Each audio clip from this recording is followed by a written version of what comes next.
আসসালামু আলাইকুম বন্ধুরা, আশা করি আপনারা সকলেই ভালো আছেন।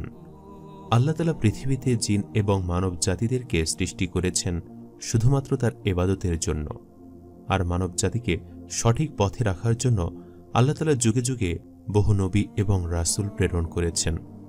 পবিত্র কোরআনে যে জাতির কথা সব থেকে বেশি উল্লেখিত হয়েছে সে জাতিটির নাম হল বনী ইসরায়েল জাতি। এই বনী ইসরায়েলদের মাঝেই সর্বাধিক নবী এবং রাসূলদের আগমন ঘটেছে। এই বনী ইসরায়েল জাতি ছিল আল্লাহর সবথেকে প্রিয় জাতি। আল্লাহ তাআলা তাদেরকে অসংখ্য নিয়ামত দান করেছিল, তবে তাদের অতিরিক্ত অহংকার এবং কুফরির কারণে তারাই আজ ইতিহাসে অভিশপ্ত জাতিতে পরিণত হয়েছে। এ জাতির কাছে সর্বশেষ যে নবী এবং রাসূল প্রেরিত হয়েছেন তিনি ছিলেন হযরত ঈসা আলাইহিস সালাম। আজ আমরা হযরত ঈসা ইবনে মারিয়াম আলাইহিস সালামের সমগ্র জীবনী ও তার অলৌকিক মুজিজা সম্পর্কে আলোচনা করব ইনশাআল্লাহ। তাই আশা করি আপনারা শেষ পর্যন্ত আমাদের সাথেই থাকবেন। বিবি মরিয়ম আলাইহিস সালাম নাসেরা নামক একটি শহরের অধিবাসিনী ছিলেন। নাসেরা শহরটি ছিল বাইতুল মুকাদ্দাসের অদূরেই অবস্থিত। বিবি মরিয়ম পিতামাতার মানত পূর্ণ করার জন্যই এই বাইতুল মুকাদ্দাসের খেদমতে নিযুক্ত ছিলেন। তিনি বাল্যকাল থেকেই অতিশয় সুশীলা এবং অনেক ধর্ম অনুরাগিনী ছিলেন। তার পিতার নাম ছিল ইমরান এবং নবী জাকারিয়া আলাইহিস সালামের শালিকা বিবি হান্না তার জননী ছিলেন। একদিন বিবি মরিয়ম আলাইহিস সালাম নামাজ পড়ছিলেন। হঠাৎ ফেরেশতা জিবরাইল আলাইহিস সালাম অবতীর্ণ হলেন। তিনি বললেন, তোমার প্রতি সালাম, তুমি আল্লাহর অনুগ্রহ প্রাপ্তা, আল্লাহ তোমার সাথে রয়েছেন। বিবি মরিয়ম এই অপ্রত্যাশিত পূর্ব সম্বোধনে ভীতচকিতা হলেন। ভাবতে লাগলেন, কে এলো, কিসের সালাম? হযরত জিবরাইল আলাইহিস সালাম বললেন, আমি আল্লাহর ফেরেশতা জিবরাইল, তুমি ভীত হইও না, তুমি পবিত্র সন্তান লাভ করবে, এই সুসংবাদ তোমাকে দিতে এসেছি। বালিকা ভীত হলেন এবং বললেন, তা কেমন করে হবে? আমি যে কুমারী, আমি স্বামীর সঙ্গ লাভ করিনি। ফেরেশতা বললেন, আল্লাহর কুদরতে হবে এটি, তার কাছে এটি কঠিন কাজ নয়। এই বলে ফেরেশতা অন্তর্হিত হলেন।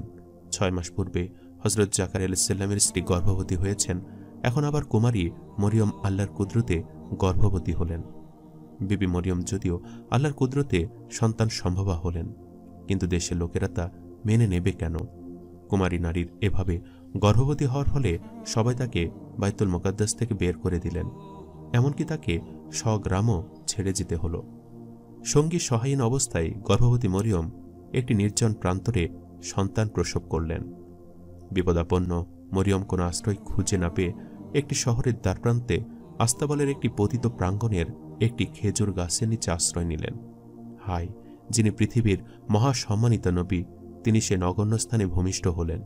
যে মহানবীর ধর্ম অনুসরণ আজ পৃথিবীময় বিস্তৃত শক্তি এবং সমমানে যারা পৃথিবীতে শ্রেষ্ঠ স্থান অধিকার করে রয়েছে, তাদের নবী ভূমিষ্ঠ হলেন একটি আস্তাবলের অব্যবহার্য আঙ্গিনায়।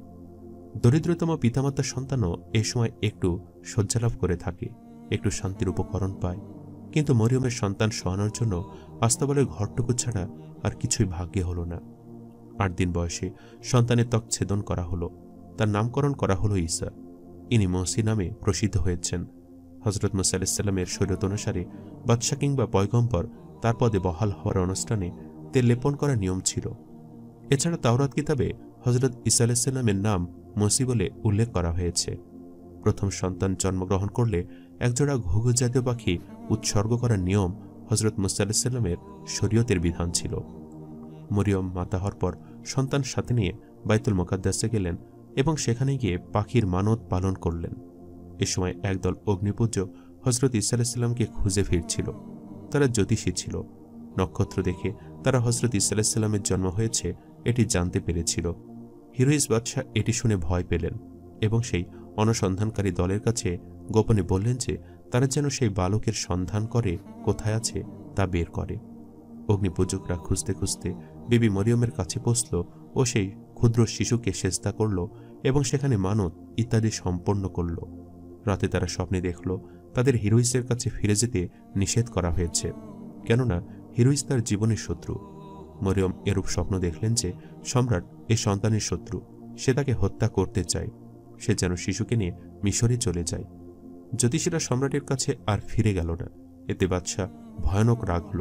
সে হুকুম করল যে বাইতুল্লাহ এবং এর আশেপাশের সকল বস্তির সন্তানদের যেন হত্যা করে ফেলা হয়। ইতিপূর্বে মরিয়ম তার সন্তান নিয়ে মিশরে রওনা হয়ে গিয়েছিলেন। হিরোইস যতদিন জীবিত ছিল ততদিন সন্তান নিয়ে তিনি মিশরে অবস্থান করলেন। হিরোইসের মৃত্যুর সংবাদ শোনার পর তিনি নিজ দেশে নাসেরায় চলে এলেন। সন্তান দিন দিন বাড়তে লাগল। বয়স বাড়ার সাথে সাথে ঈসার মধ্যে প্রখর জ্ঞান এবং তীক্ষ্ণ মেধাশক্তির পরিচয় ফুটে উঠল। আল্লাহর বিশেষ একটি অনুগ্রহ যে তার ওপর রয়েছে, দিন দিন তা প্রকাশ পেতে শুরু করল।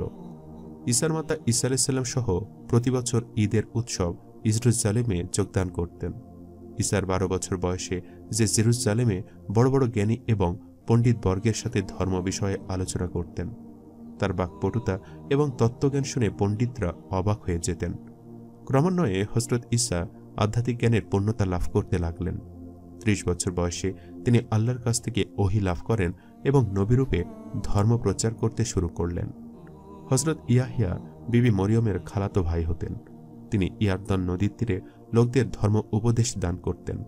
হযরত ঈসা আলাইহিস সালাম সেখানে গিয়ে ওয়াজ করতে শুরু করেন। ওহী আসা শুরু করার পর থেকে ইনজিল কিতাব অবতীর্ণ হতে থাকে। বিভিন্ন বর্ণনায় এসেছে হযরত ঈসা আলাইহিস সালাম আল্লাহর অত্যধিক প্রেমে অভিভূত হয়ে আল্লাহকে পিতা বলেছিলেন। এরূপ আরও 2-1টি দৃষ্টান্তমূলক বাক্য নিয়ে হিংসাপরায়ণ ইয়াহুদি আলেমগণ নানা কথা সৃষ্টি করলেন।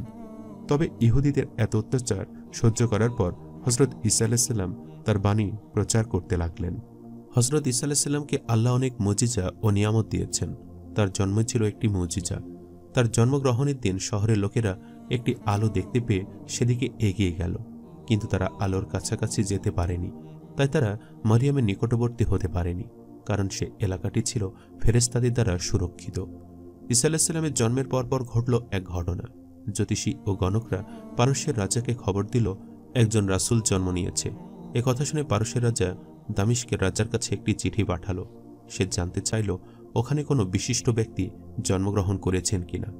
এরপর দামিশকের রাজা চিঠি পাঠালো বাইতুল মাকদিসে। সে জানতে চাইল ওখানে কোনো বিশিষ্ট ব্যক্তি জন্ম নিয়েছেন কিনা। বাইতুল মাকদিসের লোকেরা জবাব দিল, একটি শিশুর জন্ম হয়েছে, আশ্চর্যজনকভাবে। পিতা ছাড়াই শিশুটির জন্ম হয়েছে।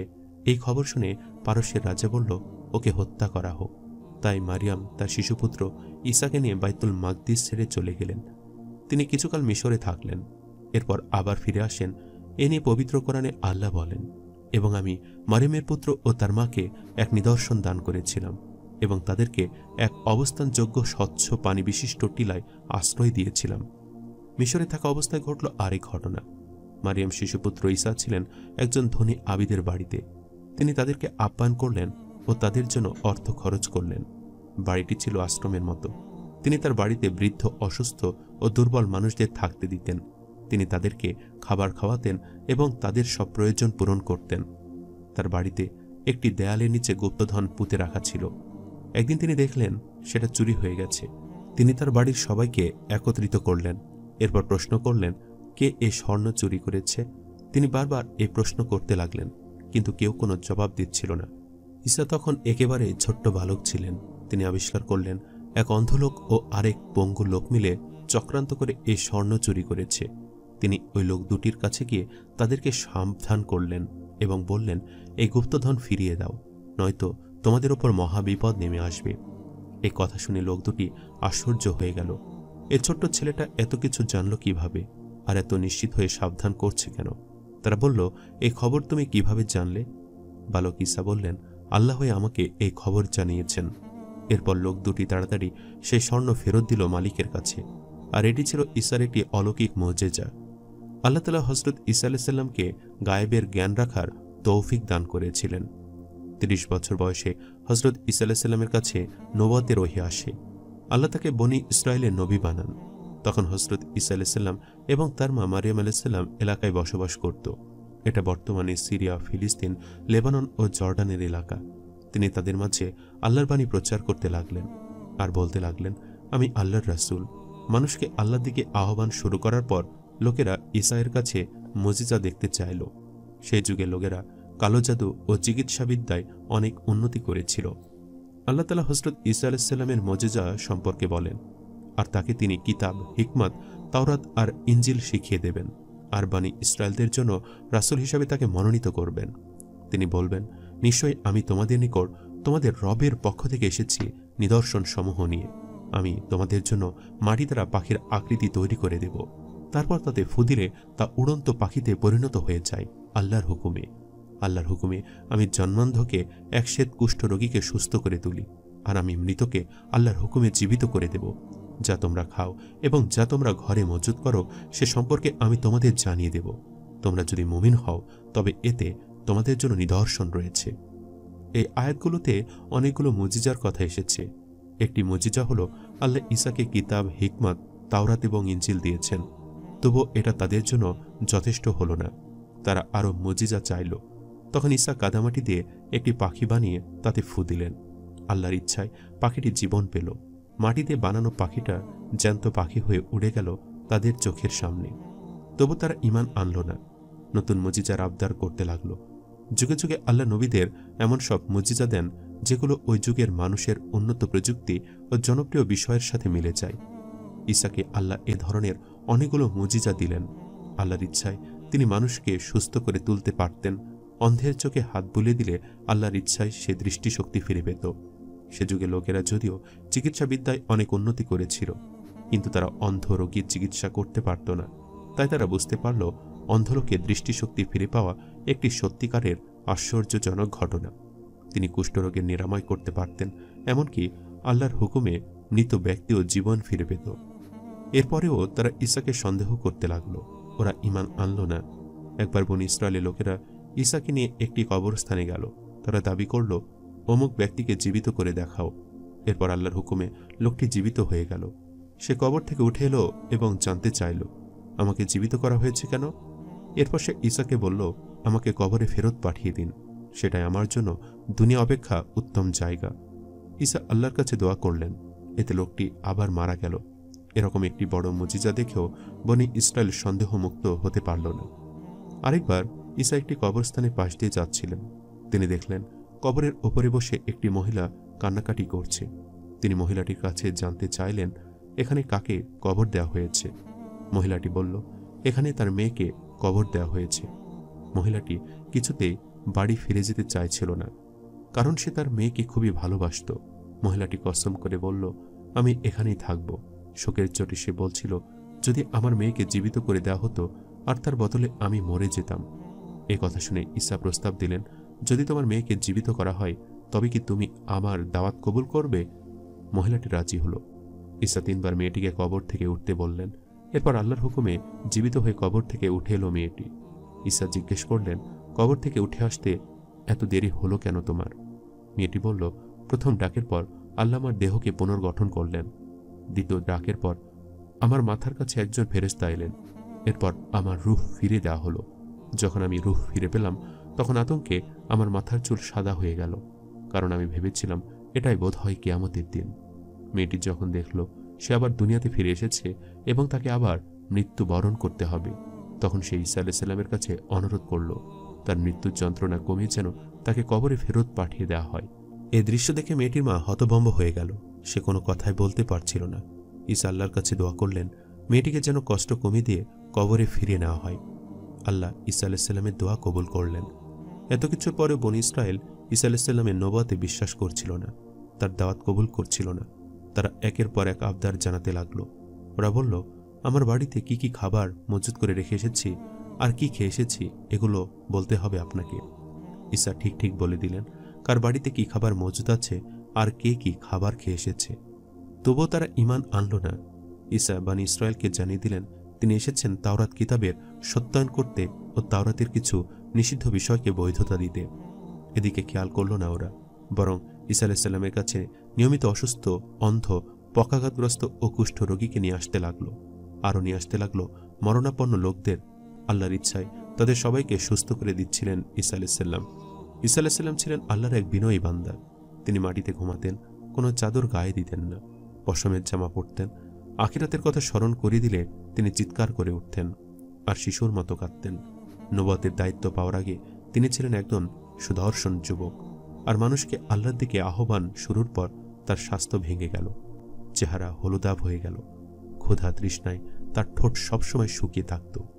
এতটা নিবেদিত প্রাণ হয়ে তিনি আল্লাহর একত্ববাদ ও ইনজিল কিতাব প্রচার করতে লাগলেন। ঈসার অনুসারীরা ছিল বনী ইসরায়েলের দুর্বল ও গরিব শ্রেণীর মানুষ। তিনি তাদের কাছে আল্লাহর বহু বার্তা পৌঁছে দিয়েছেন। এর মধ্যে একটি বার্তা ছিল ঈসা নবী আসতেন, তার নাম হবে আহমদ। আল্লাহ বলেন, এরপরে একজন। আল্লাহ বলেন, স্মরণ করো যখন মারিয়ামের পুত্র ঈসা বলল, হে বনী ইসরায়েল, আমি তোমাদের কাছে আল্লাহর প্রেরিত রাসূল। আমার পূর্ববর্তী তাওরাতের সত্যায়নকারী এবং আমি এমন একজন রাসূলের সুসংবাদদাতা যিনি আমার পরে আগমন করবেন, তার নাম হবে আহমদ। অতঃপর যখন সে স্পষ্ট প্রমাণাদি নিয়ে আগমন করল, তখন তারা বলল, এ তো এক প্রকাশ্য জাদু। এত এত মুজিজা দেখার পরেও বনী ইসরায়েল কুফরি করতে লাগলো আর বলতে লাগলো, এগুলো সব কালো জাদু। আল্লাহ তাআলা হযরত ঈসা আলাইহিস সালামকে অনেক মর্যাদা দান করেছিলেন অসংখ্য মুজিজা। তবু বনী ইসরায়েলরা হযরত ঈসা আলাইহিস সালামকে নবী হিসাবে গণ্য করল না। হযরত ঈসা আলাইহিস সালাম নাজরানে সফর করলেন। ইংরেজিতে একে বলা হয় নাজেরাত। আসলে শহরটির নাম ছিল আল নাসিরা। নাসিরা থেকে নাসরান, আর নাসরান থেকে হয়ে গেল নাজরান। আল নাসিরা শহরে ঈসা প্রচুর অনুসারী পেলেন, আর এই অনুসারীরাই মূলত নাসারা। এটা অধিকাংশ আলিমদের মত। আরেকটি কারণ হচ্ছে, ঈসা আলাইহিস সালাম আল নাসিরা শহরে গিয়ে ভাষণ দিলেন এবং তাদেরকে জিজ্ঞাসা করলেন, মান আশারি ইল্লাল্লাহ, মানে তোমাদের মধ্যে কারা হবে আল্লাহর সাহায্যকারী? ঈসায়ের শিষ্যরা জবাব দিল, আমরা হব আল্লাহর দ্বীনের সাহায্যকারী। তারা ঈমানের ঘোষণা দিল এবং মুসলিম হয়ে গেল। ঈসা আলাইহিস সালাম তাদের অবিশ্বাস উপলব্ধি করতে বললেন, আল্লাহর পথে কারা আমার সাহায্যকারী? হাওয়ারীরা বলল, আমরা আল্লাহর পথে সাহায্যকারী। আমরা আল্লাহর প্রতি ঈমান এনেছি। আমরা যে আত্মসমর্পণকারী, আপনি এর সাক্ষী থাকুন। তবে অন্যান্য লোকেরা কুফরি করল এবং অহংকারের সাথে ঈসা এর দাওয়াতকে প্রত্যাখ্যান করল। তারপর বনী ইসরায়েলের একদল ঈমান আনল এবং একদল কুফরি করল। এই হাওয়ারীরা ছিল সত্যিকারের আবিদ, যেমন ছিলেন আনসার ও মুজাহিররা। তারা নবীকে সাহায্যের কথা দিয়েছিলেন এবং কথা রেখেছিলেন। ঈসা আলাইহিস সালামের 12 জন শিষ্য ছিল। সেই 12 জনের মধ্যে আবার এমন শিষ্যও ছিল যারা মুজিজা দেখানোর জন্য জোরাজুরি করত। ঈসাকে অন্ধভাবে অনুসরণ করতে চাইত না। তাদের আবদার পূরণ করা ঈসা আলাইহিস সালামের জন্য একটি চ্যালেঞ্জ হয়ে দাঁড়ালো। ওরা দাবি করল, আল্লাহ যেন আসমান থেকে একটি খাদ্য ভর্তির টেবিল বা ঝুড়ি অবতরণ করেন। এটাই হবে তাদের কাঙ্ক্ষিত মুজিজা। ঈসা বললেন, তোমরা আল্লাহকে ভয় করো যদি সত্যিকারের মুমিন হয়ে থাকো, কারণ এরকম একটা মুজিজা আসার পরেও যদি তোমরা ঈমান না আনো, তাহলে তোমরা ধ্বংস হয়ে যাবে। ওরা বলল, আমরা পাক্কা ঈমান আনব, শুধুমাত্র ঈমানকে মজবুত করার জন্য এই মুজিজাটা দেখতে চাচ্ছি। এরপর ঈসা আল্লাহর কাছে দোয়া করলেন যেন খাদ্যভর্তি ঝুড়ি নাজিল করা হয়। এটি হবে তাদের জন্য একটি নিদর্শন এবং কিয়ামত পর্যন্ত যারা আসবে তাদের জন্য একটি নিদর্শন। এ নিয়ে আল্লাহ পবিত্র কোরআনে বলেন, যখন হাওয়ারীরা বলল, হে মারিয়ামের পুত্র ঈসা, আপনার রব কি আমাদের জন্য আকাশ থেকে খাদ্যভর্তি খাঞ্জা অবতরণ করতে পারবেন? তিনি বললেন, আল্লাহকে ভয় করো যদি তোমরা মুমিন হয়ে থাকো। তারা বলল, আমরা চাই যে তা থেকে খাবো, আমাদের চিত্ত প্রশান্তি লাভ করবে, আর আমরা জানতে পারবো যে আপনি সত্য বলেছেন এবং আমরা সাক্ষ্যদাতা হয়ে যাব। ঈসা ইবনে মারিয়াম বললেন, হে আমাদের রব, আমাদের প্রতি আকাশ থেকে খাদ্যভর্তি খাঞ্জা প্রেরণ করুন। তা আমাদের প্রথম ও পরবর্তী সবার জন্য হবে আনন্দ উৎসব এবং আপনার পক্ষ থেকে একটি নিদর্শন হবে, এবং আপনি আমাদের জীবিকা দিন। আপনি শ্রেষ্ঠ জীবিকাদাতা। আল্লাহ বললেন, নিশ্চয় আমি তা তোমাদের কাছে পাঠাবো, কিন্তু এরপর কেউ কুফরি করলে আমি তাকে এমন শাস্তি দেব যে শাস্তি বিশ্ব জগতের আর কাউকে দেব না। আসমানি খাদ্য পাঠানোর এই বিষয়টিও ছিল হযরত ঈসা আলাইহিস সালামের একটি মুজিজা, যা আল্লাহর পক্ষ থেকে দেখানো হয়েছিল বনী ইসরায়েলদেরকে। আল্লাহ ঈসার দোয়া কবুল করলেন এবং মুজিজা ঘটিয়ে দেখালেন। আসমান থেকে খাদ্যভর্তি ঝুড়ি নাজিল করলেন। তাতে ছিল মাংস, জলপাই, সামুদ্রিক খাবার, ফলমূল, রুটি সহ আরও অনেক কিছু। ফেরেশতারা মানুষের আকৃতিতে এই ঝুড়ি নিয়ে তাদের কাছে এলেন, কিন্তু ঈসার শিষ্যরা সেখান থেকে খেতে ভয় পাচ্ছিল। তখন ঈসা সমাজের দরিদ্র ও অসহায় মানুষদের ডেকে আনলেন সেই খাবার টেবিলে। তখন শিষ্যরাও সেখান থেকে খেতে শুরু করল। কয়েকজন সেখান থেকে খাবার চুরি করল। আল্লাহ নিয়ামত চুরি করার শাস্তি হিসাবে আল্লাহ তাদেরকে বানর শুকুরে পরিণত করে দিলেন। এই খাবার খেতে কোনো নিষেধ ছিল না, শুধু একটি নিষেধাজ্ঞা ছিল, এখান থেকে কোনো কিছু চুরি করতে পারবে না এবং কোনো খাবার জমিয়ে রাখতে পারবে না। তারা যতই খেত, খাবার কখনো শেষ হতো না, খাবারের পরিমাণ বাড়তে থাকত। সত্যিই আসমান থেকে খাদ্যভর্তি নাজিল হয়েছিল কিনা এ নিয়ে কেউ কেউ মতভেদ করেছেন, তবে অধিকাংশ বর্ণনা থেকে এর বিশুদ্ধতা সম্পর্কে নিশ্চিত হওয়া যায়। তৎকালীন সময় ধর্মীয় আলিম ও সমাজের উচ্চ পর্যায়ের লোকেরা ঈসা আলাইহিস সালামের অনুসারী দুর্বল আবিদ ও মুমিনদের হত্যা করতে চাইল। এ কথা জেনে দুর্বল অনুসারীরা সশস্ত্র প্রতিরোধ করতে চাইলে ঈসা তাদের নিবৃত্ত করলেন। তিনি বললেন, তিনি আল্লাহর কাছ থেকে দলিল প্রমাণ ও মুজিজা সহকারে অবতীর্ণ হয়েছেন। তিনি উপদেশ দিলেন, যদি কেউ তোমাদের এক গালে চড় মারে তাহলে অন্য গালটাও পেতে দিবে আরেকটা চড় মারার জন্য। তিনি তাদেরকে আশ্বস্ত করলেন, আল্লাহই আমাদেরকে বিজয় দিবেন। আল নাসিরাতে যাবার পর ঈসা আলাইহিসসালামের অনুসারীদের সংখ্যা বৃদ্ধি পেল। এসব দেখে তৎকালীন ইয়াহুদিরা রোমান সরকারের কাছে গেল এবং স্থানীয় রাজা বাদশাহের কাছে দৌড়াদৌড়ি শুরু করল। তখন ফিলিস্তিন শাসন করত রোমানরা। ইয়াহুদিরা ঈসা আলাইহিসসালামের বিরুদ্ধে নানা রকম কথা বলতে লাগলো রোমানদের কাছে। এভাবে ইয়াহুদিরা রোমানদের অন্তরে ঈসার বিরুদ্ধে ভয় ও ঘৃণা জাগিয়ে তুলল। ইয়াহুদিরা বলতে লাগলো, তাকে হত্যা করা না হলে সে তোমাদের রাজত্ব দখল করে নেবে। হত্যার চক্রান্ত এসব শুনে মিশরের রাজা ডেকে পাঠালো বাইতুল মাকদিসের রাজাকে। সে বলল, আর কতকাল তোমরা ঈসাকে ছেড়ে দেবে? মিশরের রোমান রাজা ঈসা ও তার অনুসারীদেরকে একটি আশু বিপদ বলে সাব্যস্ত করল। দুনিয়ালোভী ভোগবিলাস পিয়াসী শাসকরা ঈসা আলাইহিসসালামকে একটি হুমকি সাব্যস্ত করল, কারণ ঈসা মানুষকে দুনিয়া বিমুখতা, আল্লাহ ভীরুতা, ইখলাস ও জুহুদের দিকে আহ্বান করতেন। এ কারণে তারা মনে করল ঈসার অনুসারীরা তাদেরকে দুনিয়া ভোগ করতে দেবে না। তাই তারা সিদ্ধান্ত নিল ঈসাকে শূলবিদ্ধ করে হত্যা করা হবে। আল্লাহ এসব চক্রান্তের কথা ঈসাকে ওহীর মাধ্যমে জানিয়ে দিলেন।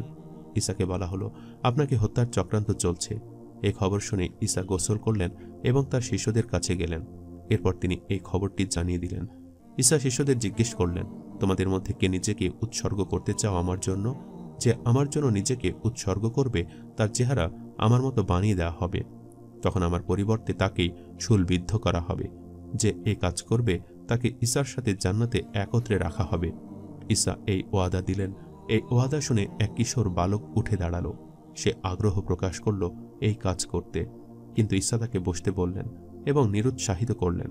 এরপর আবার একই প্রশ্ন করলেন তিনি। এবারেও ওই ছেলেটি একাই উঠে দাঁড়ালো। আবারও তাকে বসতে বললেন ঈসা আলাইহিসসালাম।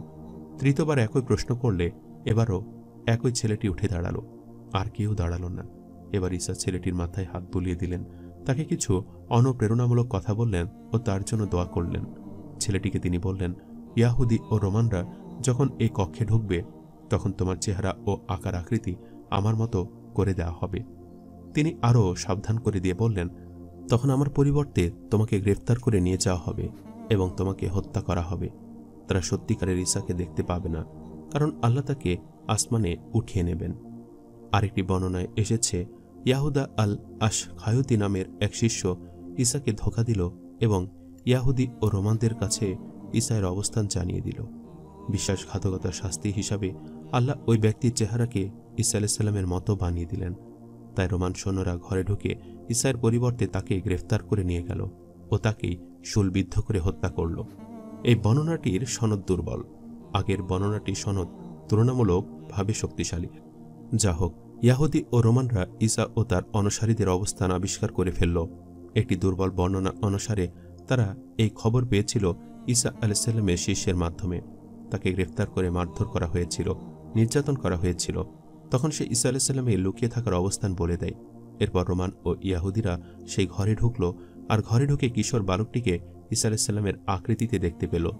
তারা তাকে গ্রেফতার করে নিয়ে গেল আর অত্যাচার নির্যাতন শুরু করল। তখন ঈসা আলাইহিসসালামের আকৃতিতে থাকা ওই ছেলেটির মাথায় কাটার টুপি পরিয়ে দেওয়া হলো। তার হাতে পায়ে পেরেক মারা হলো। ক্রুশ আকৃতির কাঠের গুঁড়িতে ঝুলে রাখা হলো ছেলেটিকে। এভাবে রক্তক্ষরণ হয়ে যন্ত্রণাদায়কভাবে মৃত্যুবরণ করল ছেলেটি। এ নিয়ে পবিত্র কোরআনে মহান রাব্বুল আলামিন বলেন, আর তাদের কথা বলার কারণে যে আমরা আল্লাহর রাসূল মাসিহ ঈসা ইবনে মারিয়ামকে হত্যা করেছি, অথচ তারা না তাকে হত্যা করেছে আর না শুলে চড়িয়েছে, বরং তারা এমন ধাঁধায় পড়েছিল। আর যারা তার সম্পর্কে মতভেদ করেছিল তারা তো এক্ষেত্রে সন্দেহে পড়েছিল। শুধুমাত্র অনুমান করা ছাড়া তারা এ বিষয়ে কোনো খবরই রাখে না। আসলে তাকে তারা হত্যাই করেনি। সূরা নিসা আয়াত 157। আর যারা তার সম্পর্কে মতভেদ করেছিল তারা সন্দেহ পড়ে আছে। এর কারণ হলো তারা শিষ্যদের সংখ্যা মেলাতে পারছিল না। এটা সুপরিচিত যে ঈসা এর 12 জন শিষ্য ছিল, তাহলে সেখানে ঈসা আলাইহিসসালাম মোট 13 জন মানুষ থাকার কথা। সুতরাং ওই ছেলেটিকে ক্রুশবিদ্ধ করার পরেও 12 জন মানুষ থাকার কথা, কিন্তু শিষ্যদের সংখ্যা গণনা করার পর দেখা গেল সেখানে মাত্র 11 জন আছে। তাহলে আরেকজন গেল কোথায়? মুসলিম হিসাবে আমরা বিশ্বাস করি আল্লাহ ঈসাকে আসমানে উঠিয়ে নিয়েছেন, আর যাকে শুলবিদ্ধ করা হয়েছে সেই ছিল 13তম ব্যক্তি। এর জন্য সেখানে একটি অসঙ্গতি দেখা গেল, আর ইয়াহুদি ও রোমানদের মধ্যে সন্দেহ ছড়িয়ে পড়ল। ওই ছেলেটিকে শুলবিদ্ধ করে হত্যার পর ইয়াহুদিদের অহংকারে পা যেন আর মাটিতে পড়ে না, কারণ তাদের ধারণা অনুসারে কোনো সাধারণ মানুষকে হত্যা করেনি, বরং একজন রাসূলকে হত্যা করেছে। আর তিনি কোনো সাধারণ রাসূল নন, বরং রাসূলদের মধ্যে যারা সর্বোত্তম তিনি তাদের অন্যতম ছিলেন। এটাই ছিল তাদের উল্লাসে ফেটে পড়ার কারণ। আল্লাহ পবিত্র কোরআনে বলেন, এবং তারা চক্রান্ত করেছিল আর আল্লাহও কৌশল অবলম্বন করেছেন। বস্তুত আল্লাহ হচ্ছেন সর্বোত্তম কৌশলী। সূরা আল ইমরান আয়াত 54। সন্তানকে শুলবিদ্ধ করা হয়েছে এ খবর শুনে ঈসা আলাইহিস সালামের মা মারিয়াম হতভম্ব হয়ে গেলেন। তিনি অবিরাম কাঁদতে থাকলেন। এরপর তার কাছে মানুষের আকৃতিতে জিবরিল এলেন।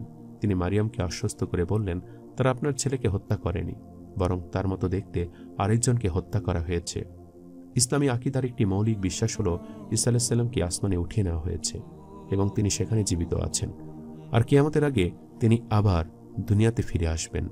কিভাবে তাকে আসমানে উঠিয়ে নেওয়া হয়েছে, তিনি সেখানে কি অবস্থায় আছেন, এগুলো বিস্তারিত বর্ণনা করা হয়নি। এ ব্যাপারে আল্লাহই সবচেয়ে ভালো জানেন। আসমানে উঠিয়ে নেওয়ার আগে ঈসা আলাইহিস সালাম 3 দিন গভীর ঘুমে আচ্ছন্ন ছিলেন। আল্লাহ বলেন, আর স্মরণ করো যখন আল্লাহ বললেন, হে ঈসা, আমি আপনার কাল পূর্ণ করছি এবং আমার কাছে আপনাকে তুলে নেব এবং যারা কুফরি করেছে তাদের থেকে আপনাকে পবিত্র করে দিচ্ছি। ওফাত শব্দের অর্থ হল ঘুম বা মৃত্যু। আল্লাহ বলেন, আল্লাহই প্রাণ হরণ করেন জীবদের তাদের মৃত্যুর সময়, আর যাদের মৃত্যুর সময় আসেনি তাদের প্রাণ হরণ করেন ঘুমের সময়। এ আয়াতের ওফাত শব্দের মাধ্যমে ঘুমন্ত অবস্থাকে বোঝানো হয়েছে। নবী বলেছেন, ঘুম মৃত্যুর অনুরূপ, তাই ঘুমকে বলা হয় ছোট মৃত্যু।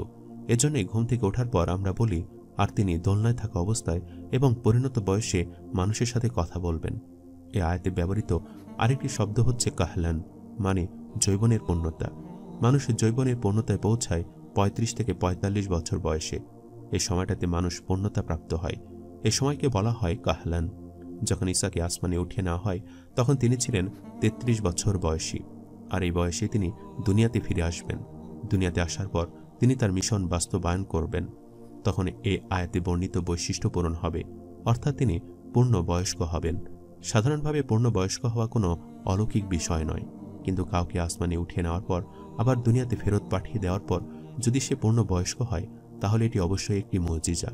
আর একজন মানুষকে আসমানে উঠিয়ে নেওয়া তার জীবনের একটি বড় অলৌকিক ঘটনা বা মুজিজা, যা হযরত ঈসা আলাইহিস সালামের জীবনের সাথে সম্পর্কিত। যাই হোক, আসমানে উঠিয়ে নেওয়ার পর ঈসা আলাইহিস সালামের অনুসারীরা তার বার্তা পৌঁছে দিতে লাগলো এবং তারা হকের ওপর ছিল, কিন্তু তাদের উপর নেমে আসে নানা রকম অত্যাচার, নির্যাতন ও জুলুম। ইয়াহুদিরা তাদেরকে নানাভাবে জুলুম নির্যাতন করতে থাকে, ফলে তাদের কেউই বেঁচে থাকতে পারেনি। এতটাই ভয়াবহ ছিল সে অত্যাচার। এরপর লোকেরা বিভিন্ন দিকে ছড়িয়ে পড়ল। কেউ কেউ দাবি করতে থাকলো ঈসা ছিলেন ঈশ্বর, অন্যেরা বলল না, তিনি ছিলেন ঈশ্বরের পুত্র। আবার অনেকে বলল তিনি 3 জনের একজন, অর্থাৎ ত্রিতত্ত্ববাদ প্রচার করতে লাগলো তারা। ঈসা আলাইহিস সালামের বিষয় সংশয় থেকেই গেল, যতক্ষণ না আল্লাহ সেই প্রতিশ্রুত রাসূল মুহাম্মদ সাল্লাল্লাহু আলাইহি সাল্লামকে দুনিয়াতে পাঠালেন। তিনি দুনিয়াতে এসে আল্লাহর ওয়াদার সত্যতা বাস্তবায়ন করলেন এবং ঈসা আলাইহিস সালামের ব্যাপারে যাবতীয় সন্দেহের অবসান ঘটালেন। ঈসা আলাইহিস সালামের কাহিনীতে সবচেয়ে কৌতূহল উদ্দীপক অংশ হল কিভাবে তিনি 2 দলের টানাটানির মাঝে পড়ে গেলেন। একদিকে আছে ইয়াহুদিরা, আরেকদিকে খ্রিস্টানরা। ইয়াহুদিরা ঈসাকে ঘৃণা করত। তারা বলতো তিনি কোনো নবী নন। তারা ঈসা আলাইহিস সালামকে ক্রুশবিদ্ধ করার দাবি তুলেছিল। তাকে হত্যা করা বাদে অন্য কিছুতে শান্ত হচ্ছিল না ইয়াহুদিরা। অপরদিকে আছে খ্রিস্টানরা। এরা অতিভক্তি করে ঈসাকে আল্লাহর পুত্র ও আল্লাহর অংশ বা অবতার বানিয়ে দিয়েছে। নাউজুবিল্লাহ। এ সম্পর্কে কোরআনে কোনো সন্দেহের অবকাশ রাখা হয়নি। আল্লাহ বলেন, নিশ্চয়ই তারা কাফির যারা বলেছে মাসিহ ইবনে মারিয়ামই আল্লাহ। আপনি বলুন, যদি তাই হয় তবে বলো, আল্লাহ যদি মারিয়াম তনয় মাসিহ তার মা এবং দুনিয়ার সবাইকে ধ্বংস করে দিতে চান তবে তাকে বাধা দেওয়ার শক্তি কার আছে? আকাশ, পৃথিবী ও এ দুয়ের মধ্যে যা আছে এর সার্বভৌমত্ব আল্লাহরই। তিনি যা ইচ্ছা সৃষ্টি করেন। আল্লাহ সবকিছুর উপর শক্তিমান। নিশ্চয়ই তারা কাফির যারা বলে মারিয়ামের পুত্র মাসিহ আল্লাহ, অথচ মাসিহ বলেছিলেন, হে বনী ইসরাইল, তোমরা আমার প্রতিপালক ও তোমাদের প্রতিপালক আল্লাহর ইবাদত করো। যে ব্যক্তি আল্লাহর সাথে অংশীদার স্থির করে আল্লাহ জান্নাতকে তার জন্য নিশ্চিতভাবে হারাম করে দেবেন এবং তার বাসস্থান হবে জাহান্নাম, আর জালিমদের কোনো সাহায্যকারী নেই। নিশ্চয়ই তারা কাফির যারা বলে আল্লাহ তিনের এক, যদিও এক ইলাহ ছাড়া কোনো ইলাহ নেই। তারা নিজেদের বক্তব্য থেকে নিবৃত্ত না হলে তাদের মধ্যে যারা কুফরে অটল থাকবে, যন্ত্রণাদায়ক শাস্তি অবশ্যই তাদেরকে পাকড়াও করবে। হে কিতাবীগণ, তোমরা দিনের ব্যাপারে বাড়াবাড়ি করো না এবং আল্লাহর শানে সত্য বই কোনো কথা বলো না। মারিয়াম পুত্র ঈসা তো আল্লাহ রাসূল এবং তার বাণী যা তিনি প্রেরণ করেছেন মারিয়ামের কাছে এবং তার আদেশ।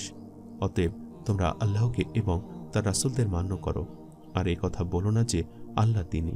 এ কথা পরিহার করো, এতে তোমাদের মঙ্গল হবে। আল্লাহ তো একমাত্র ইলাহ, সন্তান হওয়া থেকে তিনি পবিত্র। আসমানসমূহ ও জমিনে যা কিছু রয়েছে এর সবই তার, আর কর্মবিধানে আল্লাহই যথেষ্ট। ইয়াহুদিরা বলে উজাইর আল্লাহর পুত্র এবং খ্রিস্টানরা বলে মাসিহ আল্লাহর পুত্র। এ হচ্ছে তাদের মুখের কথা। পূর্ববর্তী কাফিরা যেমন বলেছিল, এরা তাদের মতো কথা বলে। আল্লাহ এদের ধ্বংস করুন, তারা কোন দিকে চলেছে। হযরত ঈসা আলাইহিস সালাম আবার দুনিয়াতে ফিরে আসবেন। এটি ইয়াহুদি, খ্রিস্টান, মুসলিম নির্বিশেষে সকলের কাছে বহুল প্রত্যাশিত একটি বিষয়। ঈসা আলাইহিস সালামকে আসমানে তুলে নেওয়ার বহু বছর পর নবী করিম সাল্লাল্লাহু আলাইহি সাল্লাম ইসরা ও মিরাজের রাতে তার সাথে দ্বিতীয় আসমানে সাক্ষাৎ করেন। তখন ঈসা আলাইহিস সালাম আসমানের ওপরে কাবা তাওয়াফ করছিলেন। আরেকটি হাদিসে নবী ঈসা আলাইহিস সালামের অবস্থা বর্ণনা করেছেন। আবু দাউদে বর্ণিত হাদিস অনুসারে দুনিয়াতে আসার পর সকলেই ঈসা আলাইহিস সালামকে চিনতে পারবে। তার গায়ের রং ছিল উজ্জ্বল বাদামি বর্ণের, ফর্সা ও নুরানি চেহারার অধিকারী ছিলেন তিনি। তার চুল দাড়ির দিকে তাকালে মনে হতো যেন সেখান থেকে ফোঁটা ফোঁটা মুক্তার মতো পানি ঝরছে। তিনি একেবারে খাটো ছিলেন না, আবার খুব লম্বাও ছিলেন না, ছিলেন মাঝামাঝি উচ্চতার। তার চুল একেবারে সোজা নয়, আবার কোকড়াও নয়, বরং কিছুটা ঢেউ খেলানো। চুল ছিল কাঁধ পর্যন্ত লম্বা। চুলের দিকে তাকালে মনে হতো যেন সেগুলো ভেজা বা চুলে তেল দেওয়া হয়েছে। তিনি ছিলেন সুগঠিত দেহের অধিকারী, প্রশস্ত বক্ষ ও চওড়া কাঁধ বিশিষ্ট। তিনি মোটাও ছিলেন না, চিকনও ছিলেন না। তার দেহের গঠন ছিল পরিপূর্ণ। যেহেতু তাকে আসমানে উঠিয়ে নেওয়া হয়েছে, তাই সহজে বোঝা যাচ্ছে তিনি মৃত্যুবরণ করেননি, বরং দুনিয়াতে তার অবস্থানকালের একটা নির্দিষ্ট সময় শেষ হয়েছে মাত্র। কাজেই বাকি অংশ পরিপূর্ণ করার জন্য তিনি অবশ্যই দুনিয়াতে ফিরে আসবেন এবং তার উপর অর্পিত মিশন পূরণ করবেন। এরপর স্বাভাবিকভাবে মৃত্যুবরণ করবেন। ইয়াহুদি, খ্রিস্টানরা দাবি করে তাকে শূলবিদ্ধ করে হত্যা করা হয়েছে। তার ফিরে আসার মাধ্যমে প্রমাণ হয়ে যাবে ইয়াহুদি, খ্রিস্টানরা এতদিন মিথ্যা দাবি করে এসেছে। শুধু ইয়াহুদি, খ্রিস্টান নয়, সারা দুনিয়ার কাছে স্পষ্ট হয়ে যাবে তিনি ছিলেন একজন মুসলিম এবং তার ধর্ম ছিল ইসলাম। কারণ দুনিয়াতে আসার পর তিনি ইসলামী শরীয়ত মোতাবেক শাসন পরিচালনা করবেন। ঈসা আলাইহিস সালামের দুনিয়াতে ফিরে আসা হলো কিয়ামতের একটি বড় আলামত। তিনি অবতরণ করবেন দামিশকের পূর্ব দিকে। তিনি একটি সাদা মিনারে অবতরণ করবেন। দুজন ফেরেশতার কাঁধে ভর দিয়ে আসবেন তিনি। তখন তার মাথা থাকবে আল্লাহর প্রতি সিজদা অবনত। মাথা থেকে ফোঁটা ফোঁটা ঘাম পড়তে থাকবে, কিন্তু সেগুলো দেখলে মনে হবে যেন এক একটি মণিমুক্তা ঝরে পড়ছে। ফিলিস্তিনে অবতরণের পর তিনি বাইতুল মাকদিসের মসজিদুল আকসার উদ্দেশ্যে রওনা হবেন। যখন সেখানে পৌঁছাবেন তখন ফজর অথবা আসরের সালাতের ইকামত দেওয়া হয়ে যাবে। ওই মসজিদের ইমাম তাকে দেখা মাত্রই চিনে ফেলবেন এবং অনুরোধ করবেন যেন তিনি সালাতের ইমামতি করেন। ঈসা এই প্রস্তাব ফিরিয়ে দিয়ে বলবেন, ইকামত দেওয়া হয়েছে এই উম্মতের মুসলিমদের জন্য, তারাই একে অন্যকে নেতৃত্ব দেবে। এর মাধ্যমে বোঝা যায় তাকে নতুন কোনো বার্তা দিয়ে পাঠানো হবে না, বরং পাঠানো হবে উম্মতে মুহাম্মাদের একজন সদস্য, অর্থাৎ নবী এর একজন অনুসারী হিসাবে। যদিও সকল নবীদের বার্তা একই, তারা প্রত্যেকেই ইসলামের বার্তা প্রচার করেছেন। সালাতের পর ঈসা নির্দেশ দিবেন, বাইতুল মাকদিসের মসজিদের দরজাগুলো খুলে দাও। তখন দরজা খুলে দেওয়া হবে, আর তারা 70,000 ইয়াহুদি সৈন্যকে দেখতে পারবেন। তাদের নেতৃত্বে থাকবে দাজ্জাল। ঈসা আলাইহিস সালামকে দেখা মাত্রই দাজ্জাল এমনভাবে গলে যাবে যেভাবে লবণ পানিতে গলে যায়। তার অন্তরে ঈসার প্রতি এতটাই ভয় থাকবে, দুনিয়াতে আসার পর ঈসার প্রথম কাজ হবে দাজ্জালকে হত্যা করা। তাই ঈসাকে দেখে দাজ্জাল ভয়ে পালিয়ে যেতে চাইবে, কিন্তু মুসলিমদের সাহায্যে ঈসা দাজ্জালকে ধরে ফেলবেন বাবে লুদ নামক জায়গায়। অবশেষে ঈসা দাজ্জালের অবশাসনের সমাপ্তি ঘটাবেন। দুনিয়াতে আসার পর তার আরেকটি গুরুত্বপূর্ণ দায়িত্ব হবে ক্রুশ ভেঙে ফেলা। এর মাধ্যমে সুস্পষ্টভাবে প্রকাশিত হয়ে যাবে তার ব্যাপারে প্রচারিত যাবতীয় ভুল বিশ্বাস ও শিরকি কুফরি আকীদাকে তিনি প্রত্যাখ্যান করেছেন। এরপর তিনি দুনিয়াতে থাকা সকল শূকর হত্যা করবেন, কারণ বাইবেলের নির্দেশ মতে শূকরের গোশত খাওয়া থেকে বিরত থাকার নির্দেশ এসেছিল। যদিও পরবর্তীতে বাইবেল বিকৃত হয়ে যায় এবং লোকেরা এই নোংরা প্রাণীটির মাংস ভক্ষণ করতে থাকে। ঈসা আলাইহিস সালাম শূকর হত্যা করবেন। এ কাজের মাধ্যমে প্রমাণিত হবে খ্রিস্টানরা তাদের ধর্মগ্রন্থকে বিকৃত করে নিয়েছিল। এরপর ঈসা মানুষকে আল্লাহর একত্ববাদ তথা তাওহীদের দিকে আহ্বান করতে থাকবেন। একটি হাদিস অনুসারে দুনিয়াতে আসার পর ঈসা 40 বছর পর্যন্ত জীবিত থাকবেন, আর একটি হাদিস অনুসারে তিনি 7 বছর জীবিত থাকবেন। এ বিষয় নিয়ে অনেকের মধ্যে সংশয় দেখা যায়। আসলে বিষয়টি খুবই সহজ। 33 বছর বয়সে দুনিয়াতে ফিরে আসার পর তিনি আরও 7 বছর জীবিত থাকবেন। সব মিলে তার আয়ু হবে মোট 40 বছর। 40 বছর বয়সে তিনি ইন্তেকাল করবেন। মুসলিমরা তার জানাজা পড়বেন। আলিমদের মতে তার দাফন করা হবে মদিনায় নবী করিম সাল্লাল্লাহু আলাইহি সাল্লামের কবরের পাশে। ঈসা আলাইহিস সালাম দুনিয়াতে থাকবেন 7 বছর। এই 7 বছরে ইসলামের শাসন প্রতিষ্ঠিত হবে। সারা দুনিয়াতে শান্তি ও নিরাপত্তা ছড়িয়ে পড়বে। প্রতিটি মানুষ হবে ঈমানদার। এমন সময় আল্লাহ ঈসা আলাইহিস সালামের কাছে ওহী পাঠাবেন। ইয়াজুজ মাজুজ নামে একটি জাতি মানব জাতিকে আক্রমণ করতে আসছে। তারা সারা দুনিয়াতে নিজেদের রাজত্ব প্রতিষ্ঠা করবে। এরপর আসমানেও নিজেদের রাজত্ব প্রতিষ্ঠা করতে চাইবে। তারা সমস্ত ফসল খেয়ে শেষ করে ফেলবে, দুনিয়ার সমস্ত পানি খেয়ে শেষ করে ফেলবে। তাদের পথে যা কিছু পাবে সবকিছুকে ধ্বংসস্তূপে পরিণত করবে। কোনো একটি এলাকা অতিক্রমকালে তাদের দলের অগ্রভাগে থাকা লোকগুলো সব পানি খেয়ে শেষ করে ফেলবে। পরে সে দলের শেষ ব্যক্তিটি ওই এলাকা দিয়ে যাওয়ার সময় বলবে, এখানে মনে হয় কোনোদিন পানিই ছিল না। তাদের জুলুম ও পাপাচার সীমা ছাড়িয়ে যাবে। এরপর আল্লাহ ঈসা আলাইহিস সালামকে আদেশ করবেন, তুমি তোমার সাথে থাকা মুমিনদেরকে নিয়ে তুর পাহাড়ে চলে যাও। তারা সেখানে চলে যাবেন এবং আল্লাহর কাছে আশ্রয় চেয়ে দোয়া করতে থাকবেন। ইয়াজুজ মাজুজকে ধ্বংসের জন্য মুমিনরা দোয়া করতে থাকবেন। আল্লাহ তাদের দোয়া কবুল করবেন। আল্লাহ জালিমদেরকে সবসময় তুচ্ছ উপায় উপকরণের মাধ্যমে ধ্বংস করেন, যেন তাদের তুচ্ছতা সবার সামনে প্রকাশিত হয়। এদের ক্ষেত্রেও তাই হবে। আল্লাহ ইয়াজুজ মাজুজের ঘাড়ে একরকম পোকার সংক্রমণ ঘটাবেন। তারা চর্মরোগে আক্রান্ত হবে। এতে তাদের সকলে মারা যাবে। ইয়াজুজ মাজুজের মৃত্যুর পর মুমিনদের নিয়ে ঈসা তুর পাহাড় থেকে নেমে আসবেন। তিনি দেখবেন সারা দুনিয়াতে ওদের মৃতদেহ পড়ে দুর্গন্ধময় হয়ে আছে। এ কারণে পৃথিবী বসবাসের অযোগ্য হয়ে গেছে। তখন ঈসা ও তার অনুসারীরা আবার আল্লাহর কাছে দোয়া করবেন যেন এই মৃতদেহগুলোকে সরিয়ে নেওয়া হয়। আল্লাহ এই দোয়া কবুল করবেন। তিনি উটের মতো লম্বা গলা বিশিষ্ট এক প্রকার পাখি প্রেরণ করবেন। পাখিগুলো ইয়াজুজ মাজুজের মৃতদেহ উড়িয়ে নিয়ে যাবে। তবু দুনিয়া দুর্গন্ধে ভরে থাকবে। তখন আল্লাহ আসমান থেকে বৃষ্টি ও বাতাস পাঠাবেন। এরপর পৃথিবী পরিষ্কার পরিচ্ছন্ন ও পবিত্র হয়ে যাবে। আল্লাহ জমিনকে আদেশ করবেন যেন জমিন তার সমস্ত বরকত বের করে দেয়। পৃথিবীর সকল অশুভ বিষয়ে দূর হবে এবং দুনিয়ার বাসিন্দারা সুখে শান্তিতে বাস করতে থাকবে। নবী করিম সাল্লাল্লাহু আলাইহি সাল্লাম বলেন, ঈসা ইবনে মারিয়াম আমার উম্মতের একজন ন্যায়পরায়ণ শাসক ও ইনসাফগার ইমাম হবেন। তিনি ক্রুশ ভেঙে ফেলবেন। এরপর ঈসা আলাইহিস সালাম হজ করবেন, মদিনা জিয়ারত করবেন এবং সেখানে তার ইন্তেকাল হবে। মুসলিমরা তার জানাজা পড়বেন। তাকে দাফন করা হবে নবী ও আবু বকরের কবরের পাশে। এরপর পৃথিবীতে একটি মৃতবায়ু প্রবাহিত হবে। এতে সকল ঈমানদার মৃত্যুবরণ করবেন। তখন শুধুমাত্র জীবিত থাকবে অবাধ্য পাপীরা। তাদের ওপরেই কিয়ামতের সিংহাসনে বাজানো হবে। সারা পৃথিবী এমনভাবে পাপাচার ছেয়ে যাবে যে মানুষ প্রকাশ্যে জিনা ব্যভিচার করতে থাকবে। জুলুম অত্যাচারের কোনো সীমা পরিসীমা থাকবে না। এটাই হলো কিয়ামতের চূড়ান্ত আলামত। এরপর কিয়ামত হবে এবং বিচার দিবস শুরু হয়ে যাবে। দুনিয়ার শেষ দিনগুলো হবে সকলের জন্য পরীক্ষার সময়। মুমিনদের জন্য ঈসা আলাইহিস সালাম দুনিয়াতে ফিরে আসা হবে একটি নিয়ামত। এতে দুনিয়ার সকল পাপ ও অন্যায় দূর হবে। ঈসা দুনিয়াতে তার দায়িত্ব পূরণ করবেন। দুনিয়ার সকল মানুষ আল্লাহর ইবাদত করতে থাকবে। এভাবে মানব জাতিকে নিয়ে আল্লাহর পরিকল্পনা পূর্ণ হবে। যখন মুমিনদের ওপর কঠিন পরীক্ষা আসে তখন ঈসা আলাইহিস সালাম করবেন যে তার একটি অবশিষ্ট থাকবে না। তিনি জিজিয়া মওকুফ করবেন, জাকাত আদায় বন্ধ করবেন এবং তখন না কোনো বকরির ওপর জাকাত ধার্য করা হবে আর না কোনো উটের ওপর। লোকদের মাঝে পারস্পরিক হিংসা বিদ্বেষ ও শত্রুতার অবসান হবে। প্রত্যেক বিষাক্ত প্রাণী বিষ শূন্য হয়ে যাবে।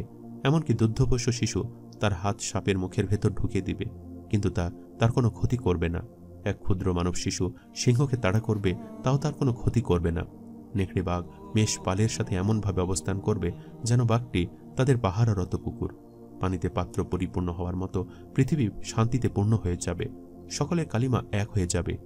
আল্লাহ ব্যতীত কারো ইবাদত করা হবে না। যুদ্ধ বিগ্রহ তার শ্বাস সরঞ্জাম রেখে দিবে। কুরাইশদের রাজত্বের অবসান হবে। পৃথিবী রূপার পাত্রের ন্যায় স্বচ্ছ হয়ে যাবে। তাতে এমন সব ফলমূল উৎপন্ন হবে যেমনটি আদমের যুগে উৎপাদিত হতো। এমনকি কয়েকজন লোক মিলে একটি আঙ্গুরের থোকার মধ্যে একত্র হতে পারবে এবং তা সকলকে পরিতৃপ্ত করবে। অনেক লোক মিলে একটি ডালিম খাবে আর তা সকলকে পরিতৃপ্ত করবে। কাহিনী তাদের অন্তরে আশা ও প্রশান্তি যোগায়। কিয়ামতের মাধ্যমে সৃষ্টি জগতের সবকিছু ধ্বংস হয়ে যাবে আর যা কিছু তাকদিরে নির্ধারিত ছিল তার সবই পূর্ণতা পাবে। সুতরাং ঈসা আলাইহিস সালামের ফিরে আসা খুবই গুরুত্বপূর্ণ একটি বিষয়। তার ফিরে আসার মাধ্যমে কিয়ামতের বাকি কাজগুলো অগ্রসর হবে এবং মানবজাতিকে ঘিরে আল্লাহর পরিকল্পনা পূর্ণ হবে। সবশেষে আমরা আল্লাহর কাছে দোয়া করি তিনি যেন মুমিনদের অন্তরে শক্তি দেন এবং কঠিন পরীক্ষার সময় তাদের উপর রহম করেন। এই দিনের সত্য পথে যেন তিনি আমাদের অন্তরকে দৃঢ় রাখেন, আমরা যেন এই দিন থেকে বিচ্যুত না হই। একমাত্র আল্লাহর কাছে আমরা দোয়া করি এবং তার কাছে সাহায্য চাই। আল্লাহর কাছে দোয়া করি তিনি যেন আমাদের কাজগুলো কবুল করে নেন। আল্লাহুম্মা আমিন। প্রিয় শ্রোতা, এতক্ষণ আলোচনা করেছি হযরত ঈসা আলাইহিস সালামের সমগ্র জীবনী ও তার জীবনে ঘটে যাওয়া অলৌকিক ঘটনা বা মুজিজা সমূহ, যার মধ্যে আলোচনা করেছি তার জীবনের সর্বপ্রথম মুজিজাটি, যেটি ছিল পিতার সংস্পর্শ ছাড়াই তার জন্ম। এই অলৌকিক ঘটনাটি নিয়ে আজকের ভিডিওতে বিস্তারিত আলোচনা করেছি। আরও আলোচনা করেছি কিভাবে তিনি মৃত মানুষকে জীবিত করে তুলেছেন, সে বিষয়ে বেশ কয়েকটি অলৌকিক ঘটনা। আল্লাহ তাআলা হযরত ঈসা আলাইহিস সালামকে মৃতকে জীবিত করে তোলার অলৌকিক ক্ষমতা দান করেছিলেন। মূলত আল্লাহর ক্ষমতার বলে তিনি অলৌকিকভাবে মৃত ব্যক্তিকে জীবিত করতে পারতেন। আজকের ভিডিওতে আরও আলোচনা করেছি হযরত ঈসা আলাইহিস সালামের আরও একটি অন্যতম অলৌকিক মুজিজা, যেটি ছিল কুষ্ঠরোগীদেরকে তার হাতের স্পর্শের মাধ্যমে সুস্থ করে তোলা এবং অন্ধ ব্যক্তির চোখে স্পর্শ করার সাথে সাথে চোখ ভালো হয়ে যাওয়া। এই দুটি অলৌকিক মুজিজাও ছিল আল্লাহর পক্ষ থেকে হযরত ঈসা আলাইহিস সালামের জন্য এক নিদর্শন। আজকের ভিডিওতে আরও জানিয়েছি আল্লাহ তাআলা হযরত ঈসা আলাইহিস সালামের দোয়া কবুল করে কি করে বনি ইসরায়েলদের জন্য আসমানি খাদ্য প্রেরণ করেছিলেন সে সম্পর্কে অলৌকিক একটি ঘটনা। এবং সর্বশেষ আরও আলোচনা করেছি হযরত ঈসা আলাইহিস সালামের জীবনের সবথেকে গুরুত্বপূর্ণ অলৌকিক মুজিজাটি, যেটি ছিল একজন মানুষকে কি করে আল্লাহ সুবহানাহু ওয়া তাআলা দ্বিতীয় আসমানে জীবিত অবস্থায় তুলে নিয়েছিলেন এবং কিয়ামতের পূর্বে তিনি কি করে দুনিয়াতে আগমন করবেন সে সম্পর্কে বিস্তারিত আলোচনা করেছি। সম্মানিত দর্শক, ভিডিওটি আপনাদের কাছে কেমন লেগেছে তা আমাদের কমেন্ট করে অবশ্যই জানাবেন। আর সবাই আমাদের সাথেই থাকবেন। আজ তাহলে এই পর্যন্তই। আপনারা ভালো থাকবেন, সুস্থ থাকবেন। আল্লাহ হাফেজ।